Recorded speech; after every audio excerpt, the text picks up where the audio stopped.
Oh, hey there, Frontline fans. It's me, Mike Spider Slayer. Getting ready to do that all important comic book review. So you, the fans, can make a decision what comic books to buy. And today, guys, we're talking about a sleeper, not a keeper. And that is All New X-Men, issue number 9. This is the Apocalypse War story. Holy good God. Did I just wake up from a nap? Like, what was I reading in this book? Oh my lord. Let me get a drink real quick before we talk about this one in my Star Wars Darth Vader mug. Don't read that issue either. That one's a real doozy. Anyway, so I'm sitting here reading this book, and I'm like, why would I want to keep reading this series?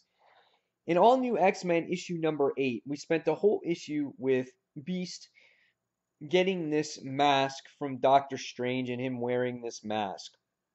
Well, in this particular issue, that mask actually comes to play. And I never thought that mask would be used, but that thing is like cursed for bad X-Men issues. This book is written by Dennis Hopeless, who I'm a huge fan of, and the artwork is done by Mark Bagley, which I am also a huge fan of.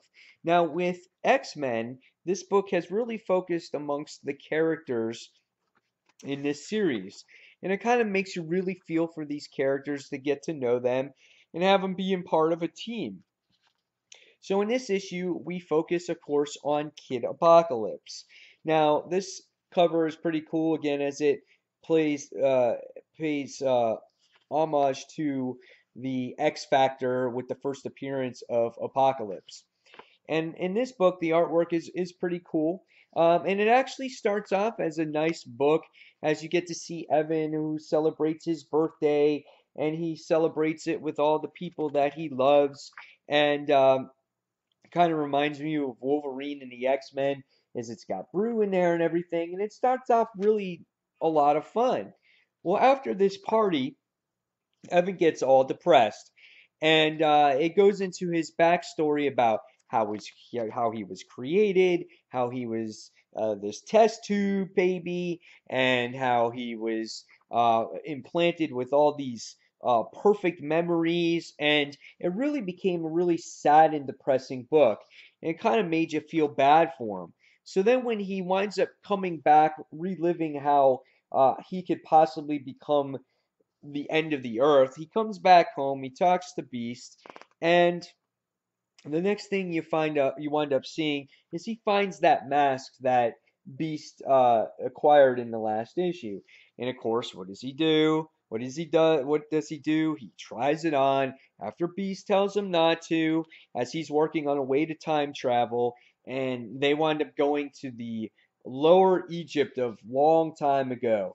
And this book spends its whole entire second half of the issue just fighting and fighting and running and battling against people in hoods and masks that you have no freaking clue what they are. I mean, they're freaking boring as hell. And you're like, why do I care about these characters? What's the payoff in here? So you keep flipping through the book and you keep flipping through the book and you keep flipping through the book and you keep reading and you're like, come on, man, what the hell? It's like Stall City. And finally, at the end of this book, you wind up seeing that Evan winds up running from this person and he winds up teaming up with another apocalypse from Egypt. And you're like, really?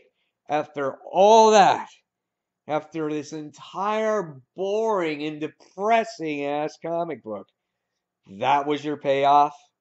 I was so disappointed with this. And now this is the second issue in a row when it comes to all new X-Men. I'm really disappointed overall. They have been just complete lackluster issues. And if this is supposed to get you excited for an apocalypse movie or even get you excited for this story, man, the only thing they did for me was put my ass to sleep. This thing was horrible. Oh, oh, man. Don't buy this issue, guys. This was boring. 2 stars at best. The only thing I gotta give it is the good artwork and in the beginning where I saw Brew. Besides that, you don't need to waste $3.99 on this book. So guys, there you have it. There's my review. Sorry it couldn't be any better. It's just too many Marvel comics these days are just stalling to get to an event or something like that. It's just been so frustrating. Nothing is progressing the Marvel universe whatsoever, whether it's their normal books, whether it's their X-Men books, just everything has seemed to stall and it's getting so frustrating. Guys, leave me in the comments below what you think of Marvel Universe in general right now. And guys, until that next comic book review, this is Mike Spider Slayer signing off. And thanks for watching, Comic Frontline fans. Take care. Bye.